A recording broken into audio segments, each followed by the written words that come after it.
Assalamualaikum warahmatullahi wabarakatuh. Apa kabar teman-teman A1 dimanapun Anda berada? Bersama saya Miftah di podcast A1 One for You. Nah, seperti biasa di podcast A1 kita mendatangkan narasumber yang sangat luar biasa. Nah, kali ini kita kedatangan seorang ibu yang cantik sekali, lemah lembut. Beliau adalah pendamping dan penyelia halal.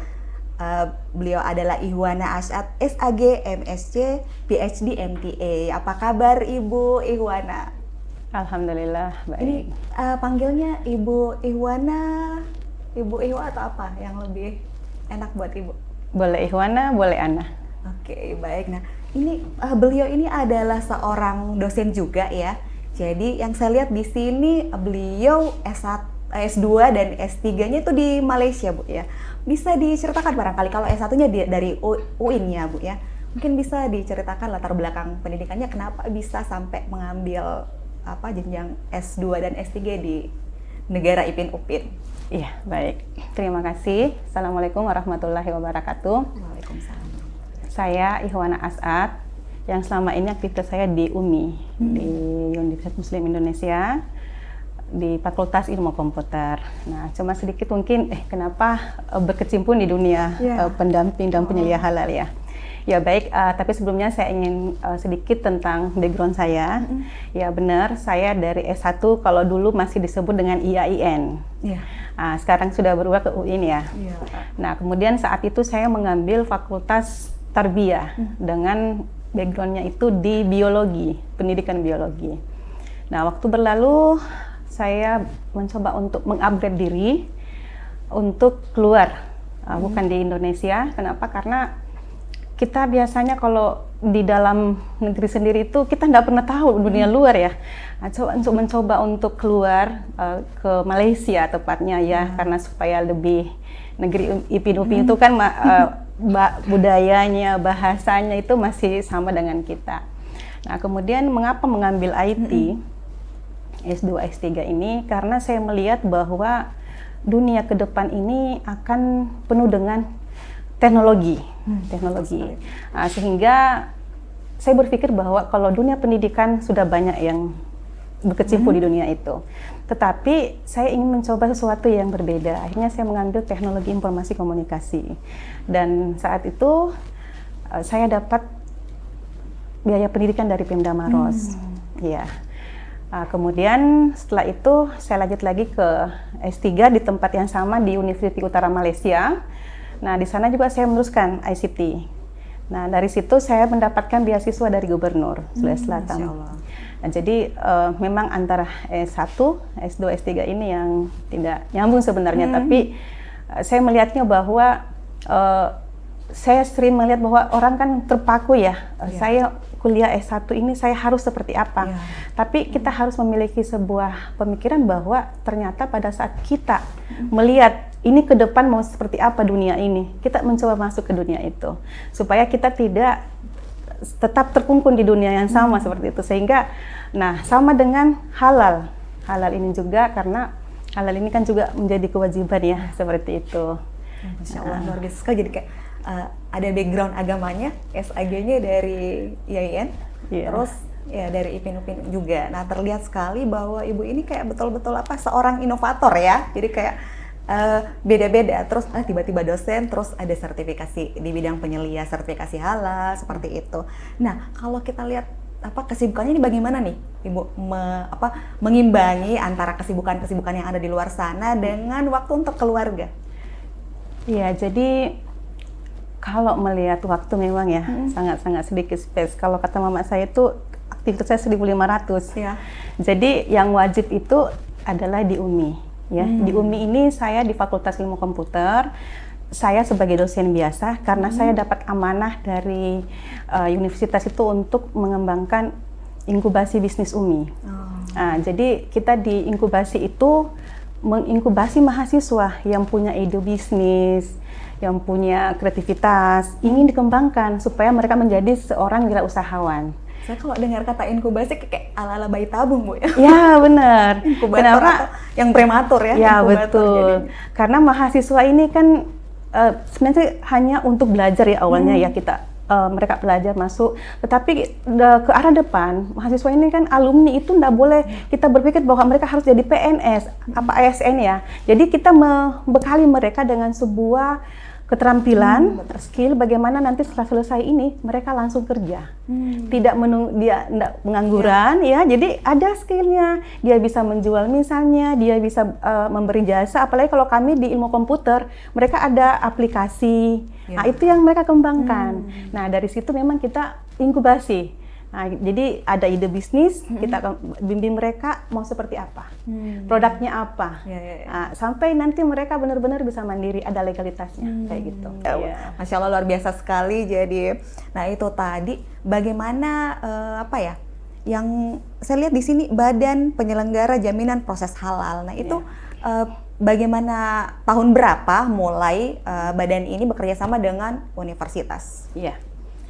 Jadi saya batch pertama ya yang jadi peserta pelatihan untuk pendamping halal di UMI. Kebetulan di UMI itu menjadi salah satu mitra BPJPH untuk menjadi halal center. Nah, halal center ini ada 2 di dalamnya lembaga. Ada lembaga pendamping LP3H. Nah, saya berada di sini. Nah, jadi lembaga LP3H ini saya sebagai LPH-nya pendampingnya, P3H-nya pendampingnya. Nah, tugas kami adalah mendampingi pelaku-pelaku usaha yang utamanya UMKM.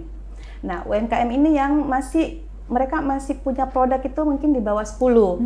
Nah, misalnya mereka buat kue barongko, bukan barongki ya, barongko, kemudian kue panada, jalangkote. Nah, ini sebenarnya mereka ini tidak ada resiko tinggi, tidak berisiko.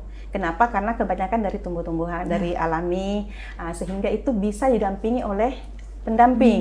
Nah, saya sebagai pendamping ya harus turun mengedukasi masyarakat. Nah, tapi ya itu tadi ada tantangannya ya. Pada saat kami turun, Ibu maaf ini sudah dibuatkan sertifikasi halal. Untuk apa? Ini kan sudah halal semua. Nah, gitu. Oh, bukan seperti itu. Ada Artinya, pro dan kontra. banyak. Bahkan saya masuk di angkatan pertama itu di tahun 2021 dan sampai sekarang ini kita mengedukasi masyarakat, ayo mumpung pemerintah lagi menyiapkan dana untuk self-declare namanya ya. Nah, tapi rupanya mereka masih belum. Nah, untuk tahun ini itu sudah berbayar. Tidak lagi gratis.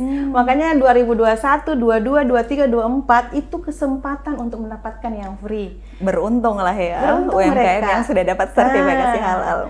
Nah, untuk tahun ini sudah mulai berbayar dan ada sudah berapa orang yang saya dampingi di bulan ini dan sudah keluar sertifikat halalnya. Nah, itu untuk UMKM. Tapi ada juga namanya yang pelaku usaha yang sudah besar, kayak semacam restoran, kafe, kemudian catering. Nah, itu berbayar. Nah, sebenarnya kayaknya jadi penasaran. Sebenarnya dasar sertifikasi halal ini seperti apa sih, Bu? Maksudnya dari pemerintah sendiri kan kayak para pelaku seperti yang tadi Ibu bilang bahwa banyak pedagang-pedagang yang mungkin untuk apa sih? Ini kan kayak jelas bukan kayak mungkin dari bahan-bahan yang haram mungkin ya. Jadi ya kayak jelas-jelas aja untuk apa saya sertifikasi. Mungkin bisa dijelaskan, Bu, dasar-dasarnya seperti apa?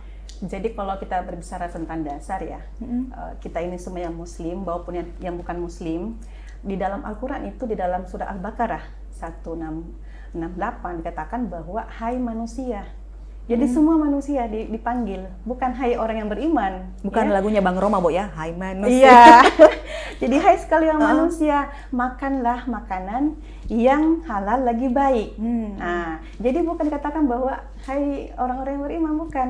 Semua. Jadi seluruh manusia yang atas muka bumi ini ya sebaiknya makan yang halal dan baik.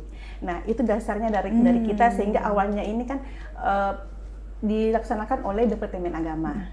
Ya. Nah, kemudian Departemen Agama ini, Kementerian Agama di pusat itu membuat satu lembaga namanya BPJPH. Nah, di mana sebelumnya itu kan dihandle oleh MUI, Majelis Ulama Indonesia. Nah, saat dihandle oleh MUI karena mungkin sedikit tangan yang bergerak, kaki yang bergerak, sehingga terbatas yang melakukan itu. Nah, sehingga dengan pemerintah dalam hal ini BPJPH tadi menggandeng perguruan tinggi, ormas, kemudian lembaga masyarakat. Nah, siapa yang mau bekerja sama? bermitra. Nah, akhirnya ada beberapa di sini di Makassar itu ada termasuk UMI, Unismu, UIN, Unhas. Nah, itu punya lembaga namanya Hawa Center. Nah, ini mau 2 tadi lembaga tadi itu. Ada yang untuk pendamping, ada yang untuk LPH. Nah, LPH ini menangani yang reguler tadi. Karena harus ada auditor. Karena ada resikonya. Nah, jadi ini sertifikat halal ini sebenarnya itu dari hulu ke hilir. Nah, misalnya orang jual ayam, ayam goreng. Nah, kita tidak serta-merta mengatakan bahwa ini sudah halal. Nah, dari mana? Siapa yang sembelih? Nah, makanya ada namanya juleha, juru sembelih. Oh, juleha, juru sembelih. Siapa yang sembelih? Dan sembelih ini dia benar-benar sudah Islam, sudah ada sertifikatnya. Karena itu harus ada. Berarti memang ada ya prasyarat untuk menjadi juleha ini. Harus ada dilatih dulu. Nah, setelah ayam ini sudah tahu bahwa ini yang sembelih, dijual oleh siapa? Nah, ini tadi penjualan tadi ini dia penyimpanannya ada enggak halalnya? Karena jangan sampai dia bercampur dengan bahan lain. Betul. Nah, seperti itu. Kemudian pelaku usaha membeli ayam ini, diproses. Diproses tadi ini, apa bahan yang digunakan, minyaknya halal tidak? Terigunya halal tidak? Mericanya halal tidak? Nah, itu semua. Kemudian penyimpanannya, pada saat dia beli dari misalnya pasar, dia simpan di mana? Bercampur nggak dengan barang lain? Nah, setelah itu diolah semua, dijual lagi. Dia bertetangga nggak dengan yang misalnya non halal? Nah, itu semua dilihat dari situ. Setelah itu baru melihat pendamping semua oke, penyelia oke, baru diusulkan. Setelah diusulkan oleh LPH turun untuk melihat, kemudian dibawa ke MUI untuk difatwakan. Setelah itu dikirim ke pusat BPJPH, terbitlah sertifikat halal. Jadi panjang ceritanya. Panjang, kayak prosesnya panjang sekali, Bu ya. Jadi, saya kayak penasaran sama juleha ini, Bu. Nah, itu kan kayak misalnya di penjual-penjual ayam di pasar-pasar misalnya, kita kan nggak tahu ini sebenarnya dia potong, dia baca bismillah atau tidak ya. Jadi kayak sebenarnya apakah misalnya untuk ininya sendiri, julehanya itu sendiri, ini ya, maksudnya ada memang badan yang oke, sini kamu ikut pelatihan, terus kamu mendapat sertifikat juleha seperti itu. Iya. Jadi lembaga ini tadi termasuk Halal Center. Itu tugasnya. Begitu. Seperti itu. Jadi mungkin teman-teman A1 di luar sana kayak semakin penasaran nih, bagaimana itu juleha, bagaimana cara dapat sertifikat yang halal, apa-apa saja yang perlu dipersiapkan. Kita lanjutkan kembali setelah yang satu ini. Tetap di podcast A1 One for You.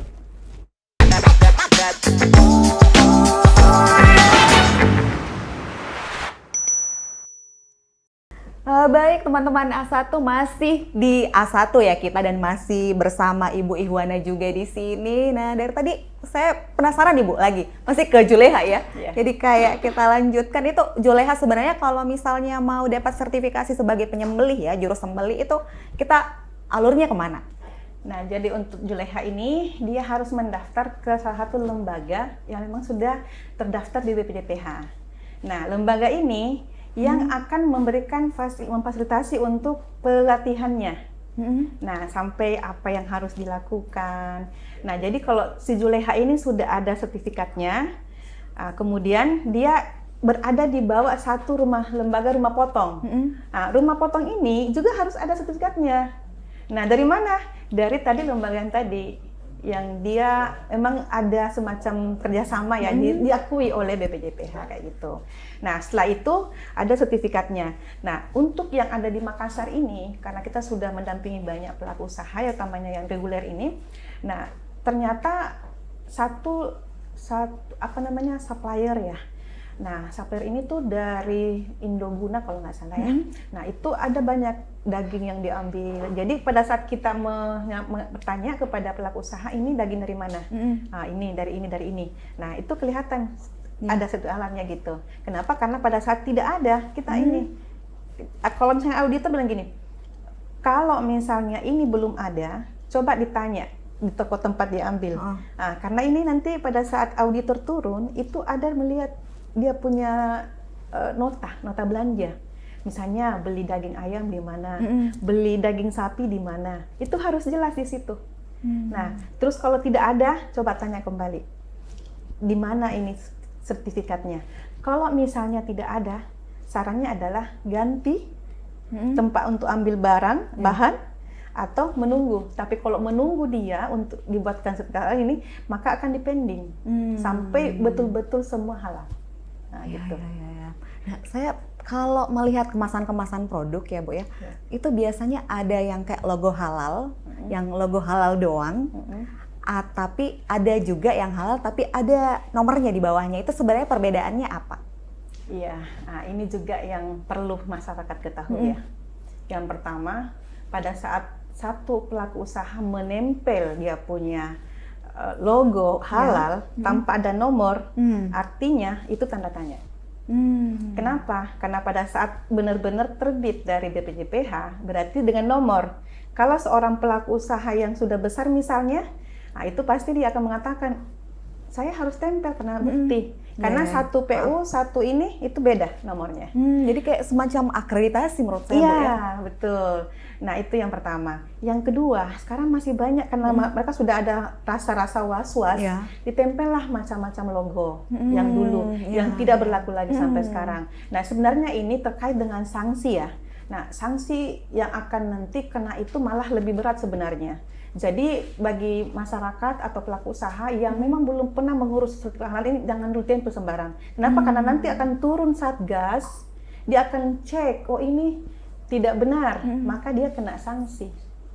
Nah, seperti itu. Berarti lebih baik tidak serta-merta oke, karena menurut saya ini halal, saya tempel lah, ini saya label dengan label halal ya. Tidak boleh seperti itu. Iya, kenapa? Karena ada ininya, ada alat untuk mengecek. Nah, jadi kalau misalnya ada nomornya udah pasti kan, atau misalnya ada nomor, ternyata nomor itu tidak benar, maka kena sanksi pula kan di situ. Jadi memang harus, kalau belum ya belum. Kalau iya nggak apa-apa dipasang, bahkan wajib untuk memasangnya. Wajib sebenarnya untuk memasang.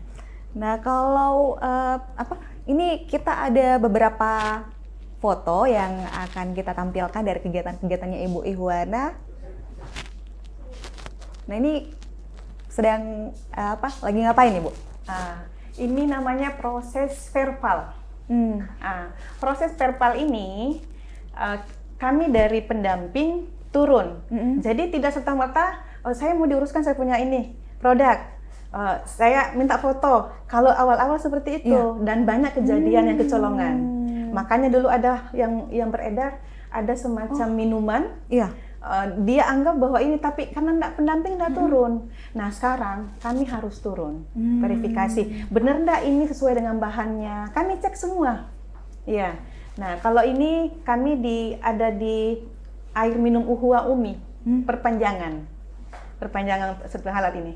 Nah, kami turun dengan auditor kalau ini, melihat bagaimana sih proses produksinya. Nah, jadi foto itu harus kami kirim, masukkan di dalam website dengan produk. Kalau dulu boleh produk, kemudian berikutnya produk dengan PU-nya. Sekarang pendamping harus turun. Berarti memang sudah ada instrumen khusus untuk itu, Bu ya? Ada. Kalau itu kurang dari satu itu, ini dikembalikan. Ini masih perusahaan atau apa? Ini lain lagi. Ini minuman soya. Susu kedelai. Susu kedelai. Nah, sekarang ini toko-toko yang sudah agak besar, kalau PU memasukkan dia punya produk tanpa halal, dia tolak. Nah, silahkan dulu urus kayak gitu. Nah, jadi sekarang ini walaupun sudah berbayar, tetap mereka karena kebutuhan untuk itu. Tidak segampang itu ya. Nah, kalau pemerintah lagi nanti ini semakin gencar untuk menyampaikan dengan masif gitu, semua misalnya toko-toko besar yang ada di Makassar atau di Indonesia tidak menerima, maka mau tidak mau pelaku usaha harus buatkan sertifikat halal. Nah, cuma sayangnya yang gratis nggak ada lagi, harus bayar. Tapi kalau waktu diulang kembali, diputar kembali, Bu. Tapi kalau misalnya masih usaha kecil, masih boleh terjangkau. Gitu. Jadi seperti itu. Jadi kalau misalnya pada saat kita pengajuan nih, Bu, mungkin teman-teman A1 juga kayak yang mau supaya produknya disertifikasi halal itu dia ke mana dulu, apa-apa saja yang perlu dia persiapkan, atau mungkin kayak ada beberapa prasyarat ya yang mungkin dia bisa lihat dulu tanpa harus berkunjung ke kantor mungkin, Bu. Jadi kami selama ini, saya sendiri ada media sosial di Facebook, di Instagram. Nah, kami di situ setiap habis melakukan pendampingan itu kami posting. Nah, silahkan di nomor WA ini, seperti itu. Nah, kalau saya cuma satu WA saya yang ini yang saya pakai untuk itu. Nanti mungkin bisa dicatat ya di 081264187451. Silakan menghubungi saya, insya Allah saya siap membantu, datang. Dan yang pertama harus disiapkan itu yang pertama adalah email. Nah, karena kita harus registrasi ke si halal. Nah, email, nomor HP yang bisa kontak dengan WA. Karena nanti ada verifikasi yang dikirim ke WA. Berarti apa semacam aplikasi? Iya, aplikasi. Kemudian yang ketiga, NIB. NIB. Nomor induk berusaha. Nomor induk berusaha. Ya. Nah, kalau yang tidak punya NIB, saya akan dampingi untuk membuat. Itu gratis. Hanya masuk di OSS. Nah, itu dalam waktu 5 menit sudah selesai. Nah, selesai dengan berdasarkan jenis usahanya. Karena kita menggunakan KBLI. Kode KBLI namanya ya. Nah, jadi kode-kode ini ada masing-masing. Kalau dia minuman apa. Karena lain-lain jenisnya. Kalau dia makanan, apakah kue, apakah makanan berupa warung. Nah, itu lain-lain kodenya. Nah, kemudian tadi NIP 3 ya. Nah, kemudian ada nama brand. Ya. Nah, namanya misalnya kue apa gitu ya. Atau misalnya brandnya apalah. Kalau kemarin ini yang soya ini namanya Deso. Deso. Itu Dain produk soya. dari mana? Makassar. Oh, dari Makassar. Nah, Dain soya. Nah, kemudian brandnya ya, kemudian bahan. Semua bahan yang digunakan untuk satu produk itu harus dicatat semua. Ada ndak halalnya, seperti itu. Expirednya kapan? Nah, gitu. Jadi semua, baik air yang digunakan harus dimasukkan. Kemasannya plastik harus dimasukkan. Kemudian terigu misalnya, kalau dia buat kue. Ada minyak, semua harus ada halalnya. Termasuk brand yang dia gunakan, seperti maksudnya brand-brand kayak terigu apa itu harus dia cantumkan. Iya. Jadi di aplikasi itu tinggal kita masukkan misalnya Kompas. Nah, Kompas kita ketik Kompas, nanti dia akan keluar. Oh, dia sudah punya, ada kayak pilihan-pilihan. Ada keluar Kompas apa. Sama dengan gula. Ketik gula di situ muncul gulaku. Nah, itu semua kita lihat, oh saya gunakan gulaku misalnya. Kita klik, langsung masuk. Nah, gitu. Nah, kemudian prosesnya. Proses pembuatannya. Misalnya kita buat jalang kote. Ini jalang kote kalau kita buat diapakan. Bumbunya diapakan dulu. Kemudian setelah itu sampai jadi kayak siap. Proses pembuatannya. Nah, itu apakah mengupload gambar atau gimana, Bu? Atau cuma dituliskan step by step-nya aja? Gambar tidak perlu. Yang penting hasilnya nanti. Jadi prosesnya saja. Kadang bilang gini PU, nanti kalau misalnya ada yang ambil rahasia saya, oh enggak. Buat di situ yang simple. Ntar dicontek? Iya, yang simple saja, yang simple-simple. Karena pun juga dia terbatas ya punya kolom. Nah, setelah itu masuk, kemudian ada namanya jenis produk. Nah, misalnya saya jualan misalnya masih UMKM ya. Saya jual jalang kote, panada, ada cantik manis misalnya gitu. Nah, jadi sampai mungkin 10. Nah, itu ada masing-masing gambar satu. Gambarnya masing-masing satu. Nah, sehingga pada saat kita checklist satu-satu, nah itu ketahuan. Oh, ini. Kemudian si A misalnya, ini jalang kote, apa sih bahannya? Nah, kita checklist satu-satu. Berarti ada beberapa step yang harus kita lakukan untuk proses mendaftar itu nanti di aplikasi. Nah, sebelum kita berlanjut nih, bagaimana step by step mengisi aplikasinya, kita break dulu. Jadi, teman-teman masih di podcast A1 One for You. Nah, kita mau dengar nih, apa sih sebenarnya pesan-pesan Ibu Ihwana ya, mohon maaf Bu, untuk teman-teman UMKM yang ingin mendapatkan sertifikasi halal, karena tadi sudah disampaikan bahwa kemarin-kemarin dari 2021 sampai 2024 itu masih gratis. Nah, sekarang sudah berbayar. Nah, barangkali bisa diberikan tips untuk teman-teman A1 itu bagaimana step by step-nya, kemudian harus kemana dulu, tips-tipsnya, karena ini kayak sudah berbayar nih Bu. Jangan sampai kayak ada orang bilang, aduh untuk apa, ini sudah halal. Mungkin bisa bagikan ke teman-teman A1. Iya, jadi karena sudah berbayar ya, dan ini wajib karena itu sudah ada undang-undangnya ya. Undang-Undang nomor 33 tahun 2014 ini tentang jaminan halal. Dan seluruh pelaku usaha baik makanan, minuman untuk sampai tahun 2000 berapa ya. Karena nanti pakaian kita, obat-obatan, kosmetik itu semua harus menggunakan label serba halal. Bukan cuma makanan minuman. Nah, makanan minuman ini untuk saat ini kita masih karena tahun ini sudah berbayar ya. Nah, tahun kemarin belum ya. Tahun ini berbayar. Maka lebih cepatnya misalnya kontak, karena di mana-mana kan sudah ada informasi sebenarnya. Sudah ada di mana-mana informasinya. Nah, kalau misalnya kami di UMI ada Halal Center. Nah, bisa langsung ke sana atau nomor HP yang bisa di ini. Karena satu waktu ada yang menghubungi saya dari yang besar. Dia mencari di internet dan ternyata muncul nama saya. Nah, nama saya muncul, akhirnya dihubungi. Nah, kemudian pada saat dihubungi saya langsung respon. Nah, rupanya beliau yang besar. Jadi sampai sekitar 20-an juta itu. Mungkin bisa kayak kalau cari di Google sudah muncul Bu ya. Kita harus kemana seperti itu. Ya. Nah, seperti itu. Kemudian tadi itu langkah-langkahnya ya, langkah-langkahnya. Jadi PU tinggal menyiapkan tadi apa yang saya sebutkan tadi. Kemudian setelah itu kami dari pendamping memverifikasi, turun melihat bagaimana dapurnya. Karena terkadang kan orang lalai lalai antara dapur untuk produksi dengan dapur untuk ini ya tidak terlalu bagus ya, karena ini kan kebersihan harus dijaga ya. Mana dari misalnya ada misalnya kucing kah, terus cicak kan itu juga berbahaya. Dia punya kotoran. Nah, itu yang harus semua dijaga. Nah, kemudian setelah di semua siap, itu nanti kita kirim ke BPJPH.